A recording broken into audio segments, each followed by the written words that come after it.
What's up everybody, it's Man of Low Moral Fiber here. My name's Luke, and I'm going to be continuing my Overpower Level 8 Blurred Trickster playthrough. The last episode concluded with me getting the Lunar Beacon from the Gluttonous Thresher out in the Highlands Outwash, and now we're headed over towards the Highlands Overlook in order to place the beacon and try to get a fast travel station so we can get back to Sanctuary.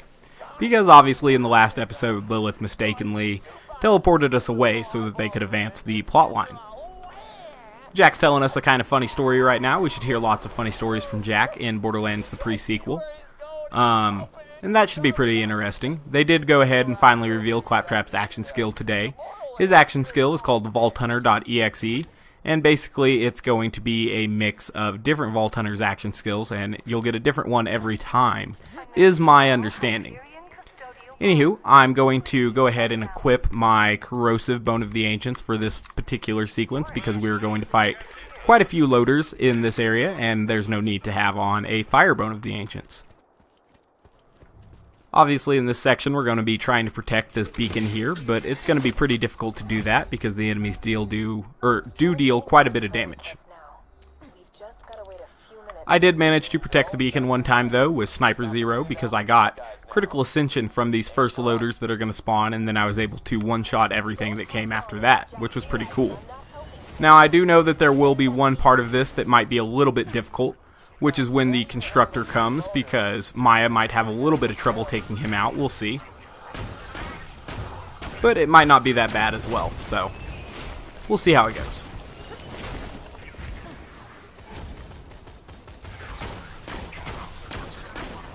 Excellent. I'm going to take out these guys over here because they're definitely a lot closer to the beacon at this particular point in time. Use my phase lock on those guys. Now I need to take out this guy because he was damaging my beacon too. You'll notice that the beacon does regenerate a little bit of health because it's in Ultimate Vault Hunter mode, and NPCs do that, so that should be pretty cool for us. Excellent. So we're doing pretty good so far. I think if you do a better job, less exploders come, which is a good thing, but it might just be random too. That might be a coincidence.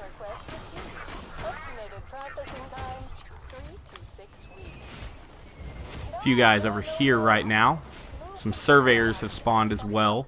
They're basically rolling damage over time providers, which is awfully aggravating because I don't really like that. As you can see, they just applied a shock damage over time to me there. Those exploders are definitely going to take out my beacon, I'd have to guess. Unless they ended up killing all themselves, but I don't think they will. The beacon survived at least up until this point. Doesn't look like we're going to be able to protect it all the way.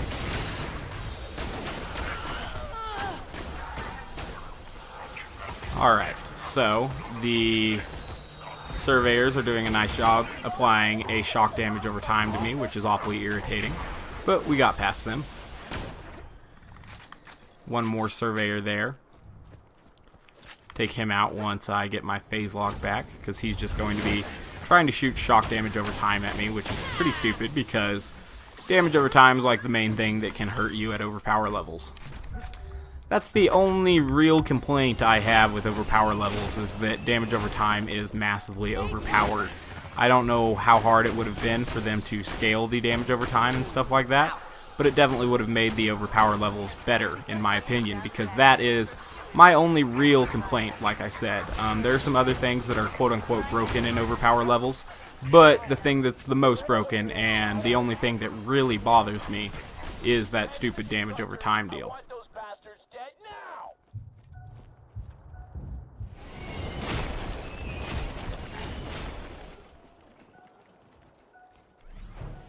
Alright, so the Constructor has shown up. Once he gets his eye shield down, I'm going to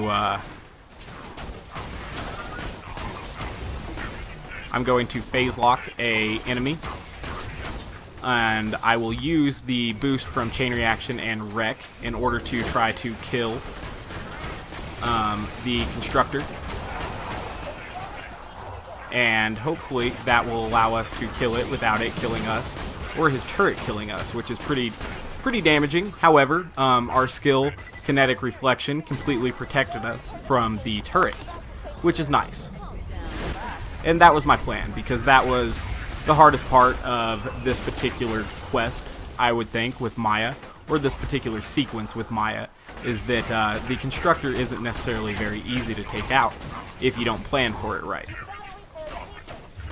That guy was walking at the exact wrong angle for us to get critical hits, which is irritating, and sometimes enemies do that, so you'll just have to work around that. We'll go ahead and repair the beacon now. Silence. Excellent.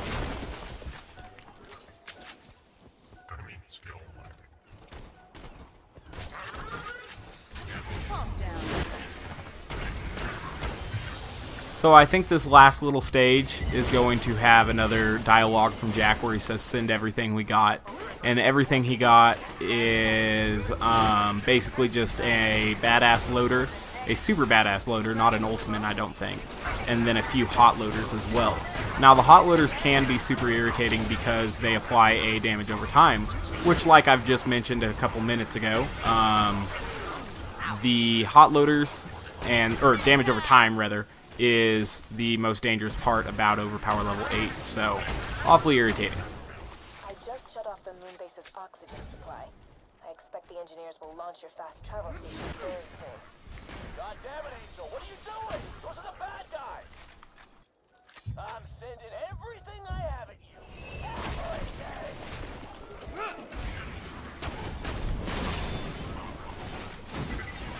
Please stop. Go ahead and repair the beacon, I guess.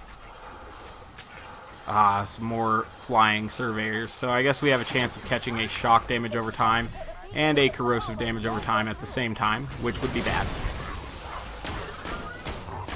Grenade out. It's weird how the flamethrower blasts are more accurate than a regular gun as well. Sounded like a surveyor just killed itself, which is kind of cool.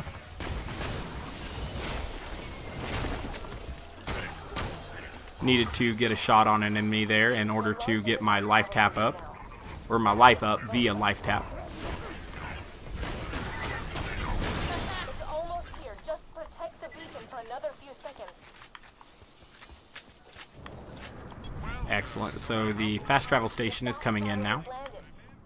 We'll go ahead and travel to Sanctuary. We don't have to wait for Angel to calibrate its new location or anything like that. That's just something she says. As soon as it lands, you can go ahead and fast travel out. I'm going to try to execute a grenade jump right here. It might save us a little bit of time. It might just make me look bad at grenade jumping. We'll see. Threw it pretty far, but yeah, I kind of made it. So that's good. That saves us a little bit of time. Gets us up to Roland a little bit quicker. Go ahead and talk to him here. Right. Oh, he gave us a green class mod. That's kind of irritating. Anywho, we're going to now fast travel to the Hyperion Bridge, and then we'll go from there into the Wildlife Exploitation Preserve. You do not have to wait for any of that dialogue to finish. To get to the Wildlife Exploitation Preserve, you're just going to come over here and use this catch a ride station, and then you'll be able to ride up to where the gate to get into the Wildlife Exploitation Preserve is. Obviously, the driving mechanics in Borderlands 2 are really, really poor, and so sometimes I'll have trouble, actually getting up to this area. Seems to be driving extra bad for whatever reason. This one has a flat. Alright, so, we're getting... Seriously, this one turns worse than they usually do, and they usually turn pretty poorly to begin with. Anywho, now we're to the gate to the Wildlife Exploitation area. Go ahead and blow up my car there, just for kicks and giggles. And now that we're in here, we're going to need to meet Mordecai, who's going to be up a little path past some stalkers. And for a little while, we're not going to need to kill any enemies. There's actually a section where we're going to need to, quote-unquote, wound some loaders so that they'll open the bay for us in order to get towards the next area of the Wildlife Exploitation. There is a rabid stalker here, so I'm going to use grenade jumps to hopefully outrun him because I don't think they follow me up this hill. So that's pretty cool.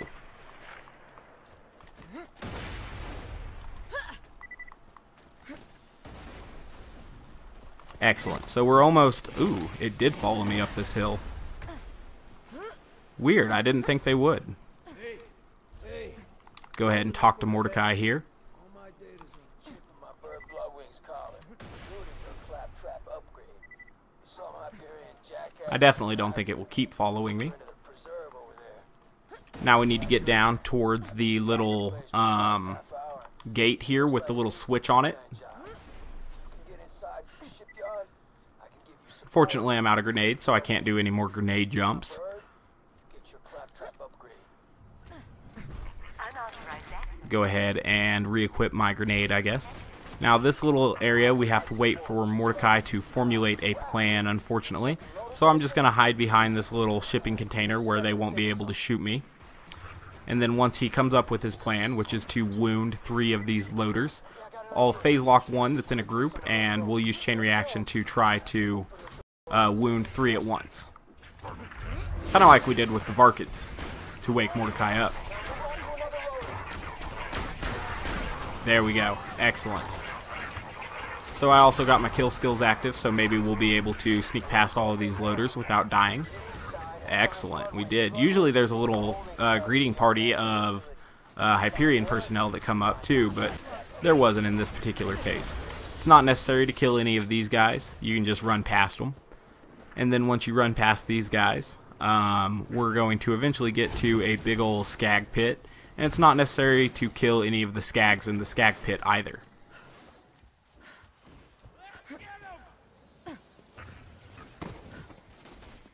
So here's this little skag pit I was talking about. Gonna go ahead and try to jump on this mushroom here. Excellent. That'll just give you a little less time on the ground and a little less time for these skags to hurt you. Go ahead and jump up here. Oops. Don't miss this little pole. If there was a rabid skag nearby, I might have got in some trouble there, but it was just a skag pup. Alright, so now in this next area there are a bunch of stalkers, some rack, and some skags as well. And in this area, it's not necessary to kill anything. There are 2 mini-bosses named Pomone and Toomba, which are obviously an allusion to the Lion King characters, Pomone and Toomba, or Timon and Pumbaa rather. And they'll spawn right here, and they have a chance to drop. I think it's the Deliverance and the Transformer Shield, neither of which are incredibly special, but they do have their uses. Anyway, there's a little skip right here we can take, where if we get this jump just right, we can get up on this ledge, and then we can walk up to this waterfall and jump up here. Now, this is the first area where it will actually be necessary to kill some enemies in order to move on. I'll go ahead and I'll bust these stalker piles as well, so that hopefully I can get a few grenades back. Because they're useful for slacking enemies. Now what we need to do here is take out probably a dozen or so loaders and then a handful of stalkers. And then we'll need to take out an ultimate badass stalker before we meet an ultimate badass loader that we're going to need to take out as well.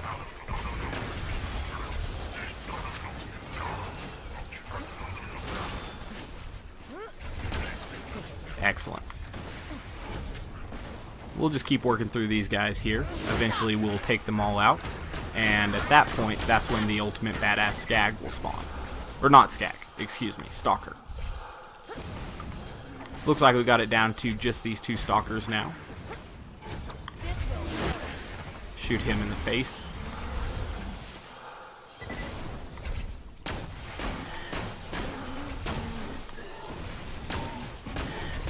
I would like to be able to kill this stalker without using my phase lock because I want to save it for the ultimate badass stalker. Oh, well, there's 2 here, so I'll go ahead and phase lock one of them, I guess. The one that has more health if he'd uncloak himself. There we go. Alright. So, like I said, there should be an ultimate badass stalker spawning any time now.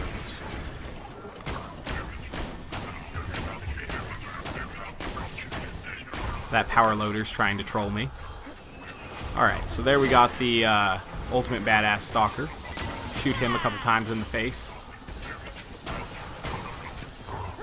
That was dumb. A bomblet, I'd assume, that was shot from the Stalker being phase locked into the power loader ended up reflecting onto me and dealing a lot of damage to me.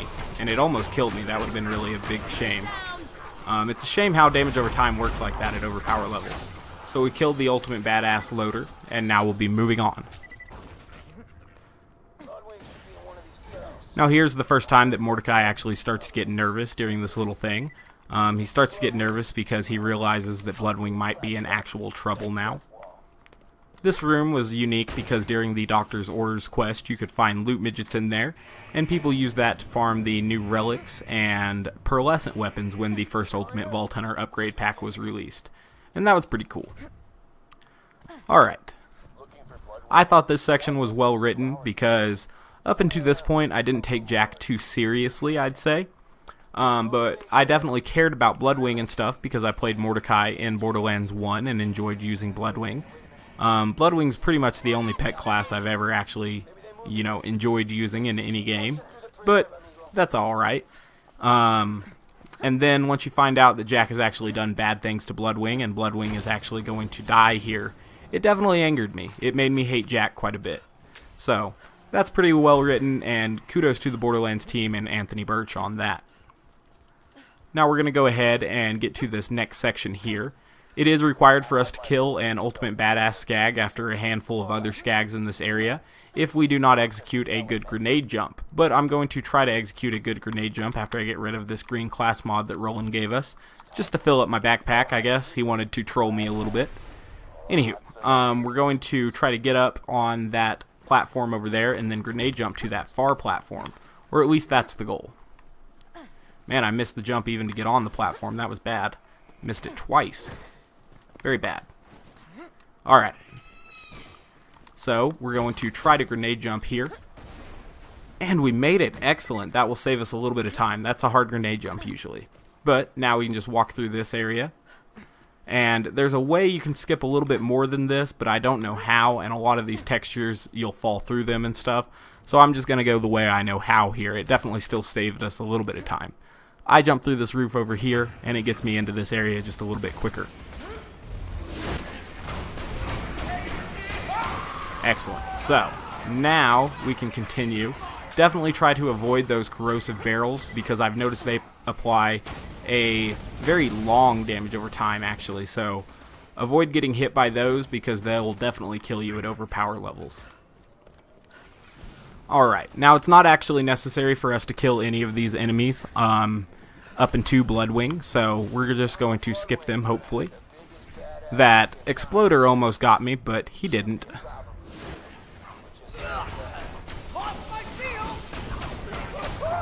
Alright, so there's a bull loader there. I'm just going to ignore him. Alright, so now we're going to find Bloodwing. Now this Bloodwing fight might be a little bit tough, but hopefully I'm able to get through it. She does have some damage over time, obviously, so it'll be interesting to see if she downs me. I hope she doesn't.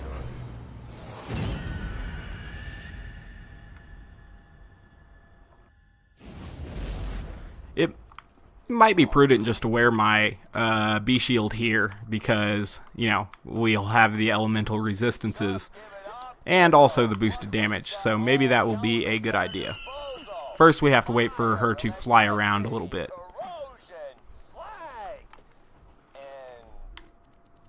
Probably go ahead and equip my Firebone of the Ancients here. I forget what her first stage is. It's been a while since I fought Bloodwing. I used to know, obviously, when I was coming in here and fighting Bloodwing to try to troll people. But you gotta beat Bloodwing down. Do what you can to save her, but if you can't, she's got what we need to get into Control Core Angel and grab the vault key. That's what matters here. Shouldn't run out of ammo. I'm almost at max capacity.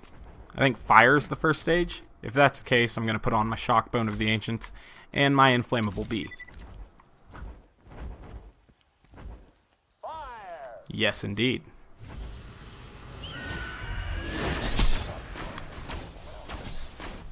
She can definitely be slagged, so I'm going to use Phase Lock to slag her.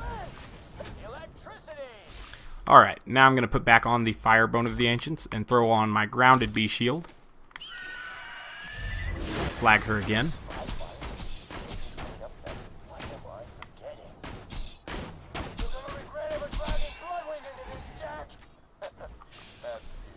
I'll put on my corrosive and resistant bee shield called the Alkaline Bee, and I'll finish Bloodwing off.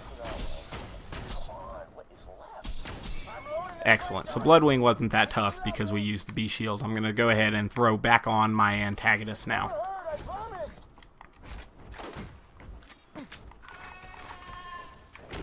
Okay, she's still alive. Get the microchip from her collar, and we can get her back to Sanctuary. Go ahead and grab the microchip. Oh, now I remember. And unfortunately, this is where Jack kills her. Definitely really sad. It was uplifting, though, and positive that in the Son of Cromarak's Headhunter pack, Bloodwing is training, or not Bloodwing, Mordecai is training a new bird for himself, a new bird called Talon, I think it was. And so that's pretty cool, and hopefully, you know, he's able to get over his depression and everything that way. He said he actually is taking time off of hitting the bottle while he's raising Talon because he can't be, you know, indisposed while he's trying to raise that bird to be a good fighting ally and a good friend and a good pet. So that's what we're doing, or that's what he's doing, I guess. And it's good to go ahead and take a break from drinking if you're an absolute drunk like they portray Mordecai in this. I actually did not like that portrayal of Mordecai. I know that actually some people were very critical of that portrayal of Mordecai because it's not implied in Borderlands 1 that he's a raging alcoholic like he is in this game. Rabbit Stalker here, so I'm going to go ahead and try to kill it so that I don't end up dying here in this last little part of this area. Hopefully the loaders that will come down will distract those skags, because I used my phase lock on the wrong skag there. Ooh, Mordecai's just blowing them up. Good for Mordecai, he's helping us out. Excellent. So now I'm going to get back to Sanctuary and deliver this Claptrap upgrade to Claptrap. And that will probably be the end of this episode, because I think we've been going for an appropriate amount of time by now. All in all, pretty good. No real issues. Two areas that can be pretty difficult there. The Bloodwing section and all of the wildlife preservation, actually, as well as the Overlook section, can sometimes cause a lot of bit of trouble for people. But I was able to get through them without too much trouble there. Oh, I'm not trying to get to Roland right now. Wasted my time grenade jumping up there.